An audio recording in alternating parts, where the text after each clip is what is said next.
विक्रम की सांस फूल रही थी और उसका चेहरा कुछ पीला पड़ गया था। उसने अपनी लड़ाई जल्द से जल्द खत्म कर ली थी क्योंकि वह राघव के बारे में चिंतित था। उन दोनों को हराने के लिए अपनी पूरी ताकत लगाने के बाद भी उसकी आध्यात्मिक ऊर्जा समाप्त हो गई थी और वह अत्यधिक थका हुआ महसूस कर रहा था। लेकिन जब उसने राघव की तलवार को जमीन पर गिरते देखा तो उसने तुरंत अनुमान लगा लिया था कि क्या होने वाला है और उसने अपना धनुष निकाल लिया था और अवसर की प्रतीक्षा करने लगा था। जब युद्ध के अनुभव की बात आई तो राघव और विक्रम, जिन्होंने सैकड़ों लड़ाइयों का अनुभव किया था, के बीच अंतर सिर्फ थोड़ा सा भी नहीं था। सागर ने मुश्किल से अपनी छाती की ओर देखा। विक्रम के तीर ने उसके दिल को नष्ट कर दिया था। उन्मत्त ऊर्जा ने उसकी जीवन शक्ति को नष्ट कर दिया था। ऐसा कैसे हो सकता है? सागर जमीन पर गिर पड़ा, मर गया। उसकी असंतुलित आंखें भ्रमित और अनिच्छुक थीं। एक सम्राट ऐसे ही मर गया। सागर की मृत्यु के बाद आर्यद्वीप की सेना पर नियंत्रण नहीं रह गया। लाखों सैनिक तुरंत अपनी जान बचाने के लिए भाग गए। आज वे पूरी तरह से आतंक से भर गए थे। इस तरह की लड़ाई कुछ ऐसी थी जिसमें वे भाग लेने में असमर्थ थे। उन्होंने पहले ही फीनिक्स क्राई एम्पायर की विशाल सेना को लालच से शर्मा परिवार पर हमला करते देखा था। वह ज्वार भाटे जैसी सेना शुरू से ही उनकी सुरक्षा को भेदने में असमर्थ थी। इसके बजाय यह उनकी लाशें थीं जो पहाड़ों की तरह ढेर हो गईं और उनके खून ने धरती को लाल कर दिया। ऐसा नहीं था कि उन्होंने पहले खून खराबा नहीं देखा था, लेकिन इस तरह का कत्लेआम कुछ ऐसा था जिसने उनके अंदर भय की सबसे आदिम भावना को उकसाया। अब जबकि आर्यद्वीप के टेंडन ट्रांसफॉर्मेशन विशेषज्ञ एक के बाद एक गिर रहे थे और उनके साम्राज्य के शासक की हत्या हो चुकी थी, तो वे कैसे खुद को मौत के मुंह में भेजना जारी रखना चाह सकते थे? सभी अधिकारियों की चेतावनियों की अनदेखी करते हुए वे सभी भाग गए। आर्यद्वीप के कुलीन सैनिक आवारा कुत्तों की तरह भाग गए। फीनिक्स क्राई एम्पायर के सैनिक सिर्फ उन्हें मूर्खतापूर्ण तमाशा देखते रहे। युद्ध के मैदान की मौजूदा स्थिति पूरी तरह से उलट गई थी। शर्मा परिवार के पिता और पुत्र पूरी तरह से चौंकाने वाले थे। उन्होंने लगातार टेंडन ट्रांसफॉर्मेशन विशेषज्ञों को मार डाला था। कोई भी उन्हें रोकने में सक्षम नहीं था। वे सैनिक जो अभी तक शर्मा परिवार के लोगों को मारने की व्यर्थ कोशिश कर रहे थे, इस समय पूरी तरह से मूर्ख बन गए। वे भी भागना चाहते थे लेकिन भाग नहीं पाए। अगर वे भागते भी तो उनके परिवार वाले भाग नहीं पाते। वे पछतावे से भर गए और सब दूर से देखने लगे। वैसे भी इस समय वे सिर्फ देख सकते थे, लेकिन लड़ाई के अंत तक पहुंचने से पहले वे फिर से कोई भी कदम उठाने की हिम्मत नहीं कर सकते थे। यह न केवल उनकी जिंदगी से जुड़ा मामला था, बल्कि यह उनके परिवारों को भी प्रभावित कर सकता था। राघव ने विक्रम की ओर हल्की मुस्कान बिखेरी। उसे लगा कि चाहे वह कितना भी ताकतवर क्यों न हो जाए, वह विक्रम के सामने हमेशा वही नाक भौं सिकोड़ने वाला बच्चा ही रहेगा। वर्तमान युद्ध की स्थिति को देखते हुए ग्रैंडमास्टर संजय के पक्ष के अलावा पूरा युद्ध क्षेत्र पहले से ही शांत हो गया था। अमोदिता और अन्य जो शर्मा परिवार की रक्षा कर रहे थे, अब पूरी तरह से सुरक्षित थे। अपनी तलवार को वापस ऊपर उठाते हुए वह धीरे धीरे भयभीत चौथे राजकुमार की ओर चलने लगा। वीर, अपनी सारी महान योजनाओं में क्या तुमने कभी सोचा था कि यह निष्कर्ष निकलेगा? राघव ने ठंडे स्वर में पूछा। चौथे राजकुमार ने जटिल भाव से राघव की ओर देखा। उसकी आवाज कुछ कर्कश थी जब उसने कहा, मैंने वास्तव में कभी नहीं सोचा था कि ऐसा होगा। या शायद इसका मतलब यह है कि मनुष्य प्रस्ताव करता है लेकिन भगवान निपटाता है। इस समय उसे याद आया कि ग्रैंड मास्टर संजय ने उससे क्या कहा था। कितनी सच्ची बात है। उसकी योजना बिल्कुल दोषरहित थी, लेकिन उसका यह रूप सामने आया। कौन इसकी भविष्यवाणी कर सकता था? उसकी योजनाएं मूल रूप से विक्रम पर केंद्रित थीं, लेकिन जो एक साधारण शतरंज का मोहरा होना चाहिए था, राघव इतना शक्तिशाली हो गया कि उसने शतरंज की बिसात ही पलट दी। अब वह बहुत बड़ी हार चुका था। अब जब बात यहां तक पहुंच गई है तो मैं भी तुम्हारे लिए इसे मुश्किल नहीं बनाऊंगा। मुझे बताओ, वह कौन था जिसने मेरी आत्मा की जड़ चुराई, मेरी आत्मा की हड्डी खोदी और मेरा आत्मा का खून लिया?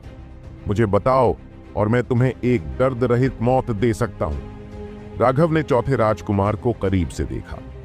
अपने आत्म संयम के बावजूद राघव को अभी भी सामान्य से ज्यादा सांस लेने में कठिनाई हो रही थी। इस मामले की सच्चाई आखिरकार सामने आने वाली थी। यहां तक कि वह भी अपना संयम नहीं रख सका। उसे यह जानना था कि आखिर कौन इतना दुष्ट था कि उसे एक प्रतिभाशाली व्यक्ति से एक अपंग कूड़े के टुकड़े में बदल दिया। आखिर किसी ने ऐसा क्यों किया? दूर खड़े विक्रम के चेहरे पर भाव बदल गए। उसने विचलित होकर राघव को देखा और उसके चेहरे पर एक जटिल भाव उभर आया और उसने आह भरी। हालांकि चौथा राजकुमार चौंक गया। तुम क्या बात कर रहे हो? राघव का दिल बुरी तरह हिल गया था। वह अपनी आध्यात्मिक शक्ति से चौथे राजकुमार पर कड़ी नजर रख रहा था। अपनी शक्तिशाली आत्मा के साथ चौथा राजकुमार निश्चित रूप से उसके सामने झूठ नहीं बोल पाएगा। लेकिन फिर इसका मतलब यह था कि चौथा राजकुमार वास्तव में इसके बारे में कुछ नहीं जानता था। आखिर क्या हो रहा था? तो वह अमोदिता और आर्यवीर जैसा नहीं था। उसके शरीर के खिलाफ योजना राजेश द्वारा नहीं बनाई गई थी। राघव विचलित होकर रुक गया। अगर यह राजेश नहीं था तो कौन हो सकता है? उसने गहरी सांस ली। हालांकि वह बहुत निराश था, लेकिन वह जानता था कि चौथे राजकुमार में अब उसे धोखा देने की क्षमता नहीं थी। क्योंकि यह ऐसा ही है, इसीलिए मेरे पास कहने के लिए और कुछ नहीं है। क्या अब भी तुम कुछ कहना चाहते हो? राघव ने चौथे राजकुमार की ओर देखा। जाहिर है राघव चौथे राजकुमार को मारने के लिए पहले से ही पूरी तरह से तैयार था। उसे अभी तक पूरी कहानी पता नहीं चली थी, लेकिन जिस व्यक्ति ने उसके शर्मा परिवार को इस तरह से निशाना बनाया था, चाहे वह कोई भी हो या वे ऐसा क्यों कर रहे हों, उसे निश्चित रूप से माफ नहीं किया जा सकता था। चौथे राजकुमार ने आह भरी। उसने राघव को उलझन भरी नजरों से देखा। मैंने कभी नहीं सोचा था कि इतने सालों तक सावधानी पूर्वक योजना बनाने के बाद अंतिम परिणाम इतना बड़ा नुकसान होगा। हालांकि मैं इस नुकसान को लेकर थोड़ा उलझन में हूं, लेकिन मैं वास्तव में थोड़ा सा भी संदेह महसूस करने में असमर्थ हूं। राघव, तुम पहले व्यक्ति हो जिसकी मैंने कभी प्रशंसा की है। जिस व्यक्ति की आप प्रशंसा करते हैं उसके हाथों मरना, मुझे लगता है कि आपको संतुष्ट होकर मरना चाहिए। राघव ने सिर हिलाया। हा हा हा, मुझे मार डालोगी? हा हा हा। चौथा राजकुमार दिल खोलकर हंसा। उसकी आंखें तिरस्कार से भर गईं।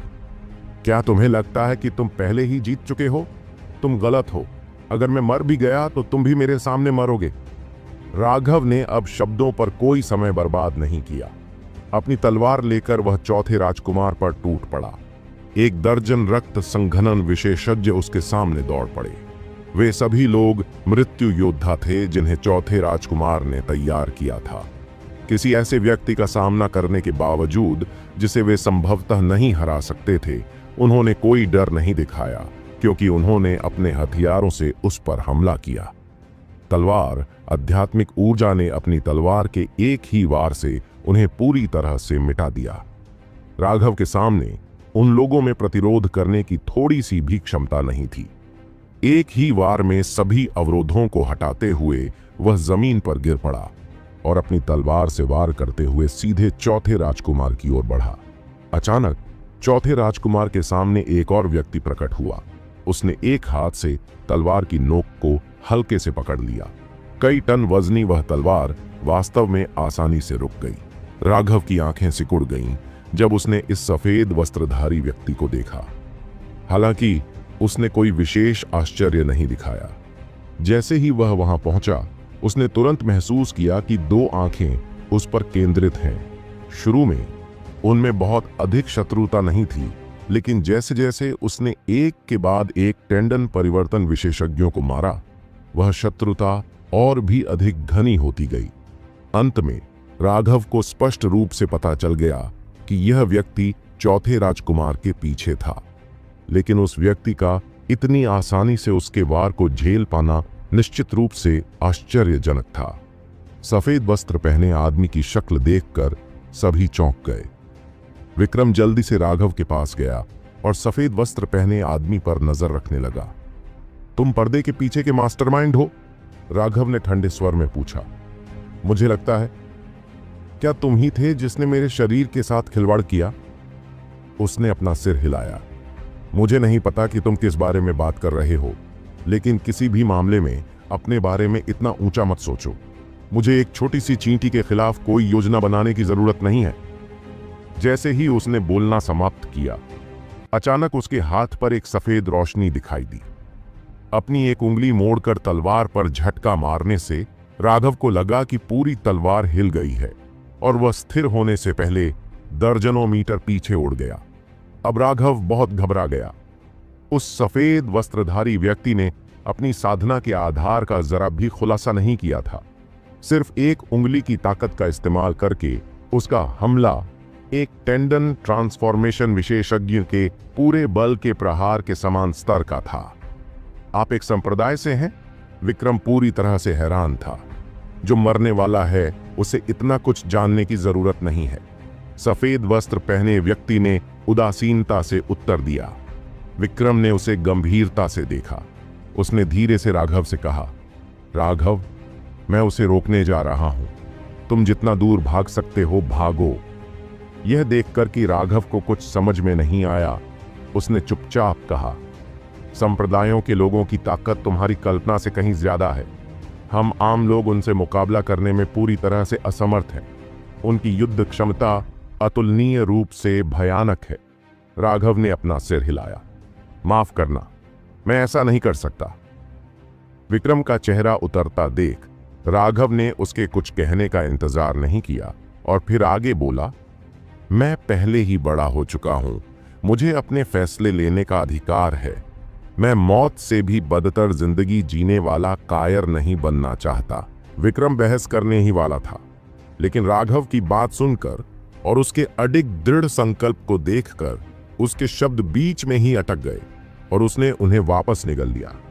अपने बेटे को देखते हुए वह प्रशंसा से भर गया। हल्के से मुस्कुराते हुए उसने राघव के कंधों पर ठपठपाया। ठीक है, तो हम पिता और पुत्र कंधे से कंधा मिलाकर लड़ेंगे। सफेद वस्त्र पहने हुए आदमी ने बिना किसी अधीरता के बस ठंडे दिमाग से देखा, जबकि दोनों एक दूसरे से फुसफुसा रहे थे। वह चौथे राजकुमार की ओर मुड़ा। अपने लोगों को लेकर चले जाओ। तुम्हारे जीवन का अभी भी कुछ मूल्य है, इसलिए इस झमेले में फंसकर मत मरो। हालांकि उसके शब्द थोड़े आहत करने वाले थे, लेकिन चौथे राजकुमार की आंखों में वे स्वर्गिक मोक्ष की तरह गूंज रहे थे। वह जल्दी से पीछे हट गया। इस बड़े मामले को उसने पूरी तरह से बिगाड़ दिया था। उसने सोचा था कि वह अब और नहीं जी पाएगा। उसे उम्मीद नहीं थी कि सफेद लबादा पहने आदमी उसे छोड़ देगा, लेकिन सफेद वस्त्र पहने हुए व्यक्ति को भी पता था कि यह मामला चौथे राजकुमार की गलती नहीं थी। चौथे राजकुमार ने सब कुछ बहुत ही सावधानी से किया था, यहां तक कि वह चौथे राजकुमार की योजनाओं की दिल से प्रशंसा करता था। चौथे राजकुमार की इस बार की असफलता पूरी तरह से किस्मत की वजह से थी। उनकी किस्मत इतनी खराब थी कि वे राघव से नहीं मिल पाए, लेकिन किसी भी मामले में चौथे राजकुमार से बेहतर काम कोई और नहीं कर सकता था। हालांकि वह थोड़ा अनिच्छुक था, फिर भी सफेद वस्त्र पहने आदमी ने अपना धैर्य बनाए रखा। राघव की वजह से योजनाओं को थोड़ा बदलना होगा। हालांकि जब तक वह इस पिता पुत्र की जोड़ी को मार डालता, तब तक योजना अभी भी जारी रह सकती थी। उसे बस थोड़ी देर और देरी करनी होगी। यह कोई बड़ी बात नहीं थी। तुम्हारी अलविदा की घड़ी आ गई है। तुम नीच कीड़े अब मर सकते हो।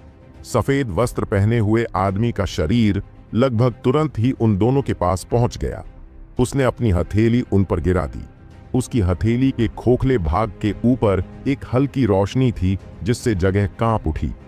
राघव का दिल कांप उठा। यह स्पष्ट रूप से एक पृथ्वी वर्ग युद्ध कौशल था, लेकिन इस बात का कोई संकेत नहीं था कि वह इसका उपयोग करने वाला था। सागर जैसे विशेषज्ञों को पृथ्वी श्रेणी के युद्ध कौशल का उपयोग करने से पहले कुछ ऊर्जा एकत्र करने की आवश्यकता थी, अन्यथा इतनी ऊर्जा का उपयोग करने का कोई तरीका नहीं था। लेकिन यह व्यक्ति राघव जैसा ही था और उसे किसी भी तरह की ऊर्जा जमा करने की जरूरत नहीं थी। यह पूरी तरह से चौंकाने वाला था। राघव ने जल्दी से अपनी तलवार से वार किया। विक्रम ने इसके लिए काफी समय से ऊर्जा एकत्रित कर रखी थी और उसने उसी समय अपनी कृपाण से वार किया, जिससे उसकी कृपाण क्यों बढ़ गई। धमाका! आध्यात्मिक ऊर्जा तरंगें विस्फोटक रूप से फूट पड़ी। राघव को लगा कि उस पर एक बहुत बड़ी ताकत ने प्रहार किया और उसे वापस उड़ा दिया। विक्रम भी ऐसा ही था, लेकिन हालांकि उसे भी पीछे धकेल दिया गया था, लेकिन वह काफी बेहतर स्थिति में था और उसे अब तक पीछे नहीं धकेला गया था। अपनी शक्ति का 100% भाग प्रसारित करें, लेकिन केवल 80% का ही उपयोग करें। इस तरह आपके पास पैंतरेबाजी करने की जगह होगी, विक्रम ने याद दिलाया। उसे पीछे हटने के लिए मजबूर नहीं किया गया। इसका कारण यह नहीं था कि राघव की ताकत उससे कम थी, बल्कि वास्तव में ऐसा इसलिए था क्योंकि विक्रम ने उस आदान प्रदान के दौरान अपनी कुछ ताकत बचाकर रखी थी, जिससे उसे आगे बढ़ने या पीछे हटने, हमला करने या बचाव करने की अधिक स्वतंत्रता मिली। अपनी कुछ ताकत बचाकर रखने से आपको अतिरिक्त राहत मिलेगी।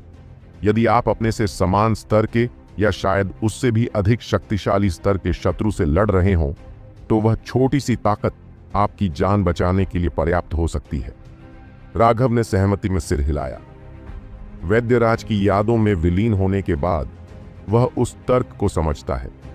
हालांकि उसे उस तरह की लड़ाई पसंद नहीं थी। लड़ाई एक ऐसी प्रक्रिया होनी चाहिए जिसमें कोई वापसी ना हो। अगर आप हमेशा खुद को जिंदा रखने के बारे में सोचते रहेंगे, तो आप अपनी छिपी हुई क्षमता को कैसे जगाएंगे? मानव शरीर अनंत संभावनाओं से भरा एक खजाना है। हर व्यक्ति कितना खुल सकता है, यह इस बात पर निर्भर करता है कि वह कितना दृढ़ निश्चयी और निर्दयी है। उस तरह की निर्दयता में मृत्यु के सामने खुद के प्रति निर्दयता भी शामिल है। तो ऐसा नहीं था कि वह उस सिद्धांत को नहीं समझता था, बल्कि उसकी महत्वाकांक्षाएं उससे भी बड़ी थीं। वन देवता को उस स्थानिक द्वार को खोलते देखने के बाद राघव ने एक विशाल दुनिया का दृश्य देखा था। उसका दिल पहले से ही उस दूरी में तैर रहा था। उसे लगातार मजबूत होना था। केवल मजबूत बनकर ही वह अपनी गरिमा और जीवन सुनिश्चित कर सकता था, और तभी वह अपनी इच्छित चीजों का पीछा कर सकता था। आपकी कोई भी तैयारी काम नहीं आएगी।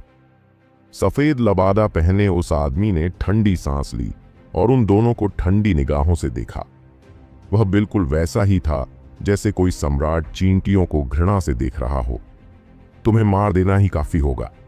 राघव खड़ा हुआ और उसने अपनी तलवार उसकी ओर तान दी। उसके अंदर से भयंकर युद्ध की भावना उभरी। वह जानता था कि यह सफेद वस्त्र पहने आदमी बहुत भयानक था। वह अब तक का सबसे शक्तिशाली प्रतिद्वंद्वी था, लेकिन उसका प्रतिद्वंद्वी जितना मजबूत होता गया, राघव उतना ही शांत होता गया। उसे वाकई अपने पिछले जीवन और मृत्यु के संघर्षों के लिए आभारी होना चाहिए। अन्यथा इस युद्ध में जैसे ही वह डरेगा, उसकी युद्ध क्षमता में तेजी से गिरावट आएगी। जो व्यक्ति डर जाएगा, वह अपनी युद्ध क्षमता का 80% भी नहीं दिखा पाएगा। वह सिर्फ शिकार बन जाएगा और बेरहमी से मारा जाएगा। इस अविश्वसनीय रूप से शक्तिशाली दुश्मन के सामने राघव अभी भी युद्ध के इरादे से भरा हुआ था। ऐसा लग रहा था कि दुश्मन की ताकत के कारण उसका आत्मविश्वास जरा भी कम नहीं हुआ था। विक्रम गर्व और संतुष्टि से भरा हुआ था। साथ ही वह अपराध बोध और पछतावे से भी भरा हुआ था। उसके जीवन का सबसे बड़ा अफसोस यह था कि वह अपने बच्चे के बड़े होने पर उसका साथ नहीं दे पाया। क्या चींटी भी शेखी बघाड़ सकती है? तुम छोटे बच्चे हो जिसने असली दुनिया नहीं देखी। आज मैं तुम्हें दिखाऊंगा कि स्तर में सच्चे अंतर से अलग होने का क्या मतलब होता है। धमाका! सफेद वस्त्र पहने आदमी के शरीर से एक भयानक आभा फूट पड़ी। हिंसक ऊर्जा हर दिशा में फैल गई, सीधे राघव और विक्रम को अपनी चपेट में ले लिया। उन्हें तुरंत ऐसा लगा जैसे कोई विशाल पहाड़ उन्हें कुचल रहा है और सांस लेना भी मुश्किल हो गया। कितना शक्तिशाली आध्यात्मिक दबाव था! राघव का दिल कांप उठा। यह दबाव व्यक्ति की आध्यात्मिक ऊर्जा को आसपास के स्थान में छोड़ने से बनता है। दूसरे शब्दों में, इसका मतलब था कि सफेद वस्त्र पहने हुए व्यक्ति की आध्यात्मिक ऊर्जा पहले से ही एक निश्चित शिखर तक संकुचित हो चुकी थी। अन्य लोगों की आध्यात्मिक ऊर्जा की तुलना में उनकी आध्यात्मिक ऊर्जा ढीली मिट्टी थी, जबकि उसकी आध्यात्मिक ऊर्जा भारी चट्टान थी।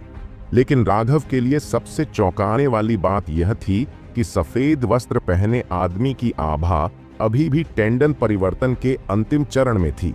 लेकिन यहाँ तक कि जो लोग उसके समान ही टेंडन परिवर्तन के क्षेत्र में थे, चाहे वह राजेश हो या सागर, वे सभी उस असीम आभा के सामने कुछ भी नहीं थे।